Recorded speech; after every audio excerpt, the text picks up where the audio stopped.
Tu t'es déjà demandé, est-ce que c'est Dieu qui me parle, ou juste mon imagination? Tu pries, tu ressens quelque chose, mais tu doutes.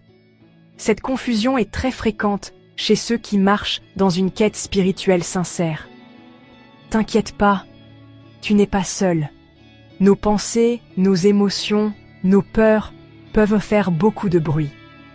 Il est facile de confondre nos pensées avec la voix de Dieu, surtout lorsqu'elles sont agréables ou rassurantes.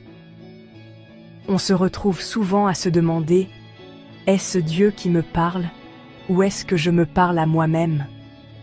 Beaucoup d'entre nous ont vécu des moments où l'on pensait recevoir une direction claire, pour ensuite douter, voire remettre toute notre foi en question. Mais la voix de Dieu, elle est différente, elle est douce, mais puissante. Elle ne crie pas, mais elle transforme. Jean 10:27 dit « Mes brebis entendent ma voix, je les connais, et elles me suivent. » La voix de Dieu ne te pousse pas par la peur. Elle t'attire par l'amour.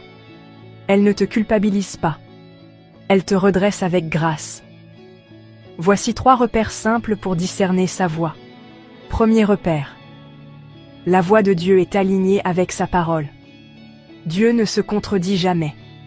Si ce que tu entends va contre l'Écriture, ce n'est pas lui. Deuxième repère. Elle produit la paix, même dans l'inconfort. Ce que Dieu dit peut te challenger, mais ça vient toujours avec une paix profonde. Ce que j'ai retenu de mes expériences, c'est que la voix de Dieu apporte toujours paix, amour et clarté. Troisième repère, elle te rapproche de lui. La voix de Dieu t'attire à plus d'amour, plus de pardon, plus de vérité. Pas vers l'orgueil, la peur ou la confusion. Mais comment être sûr? Reste proche de Dieu. Passe du temps avec lui. Plus tu apprends à le connaître, plus tu reconnaîtras sa voix.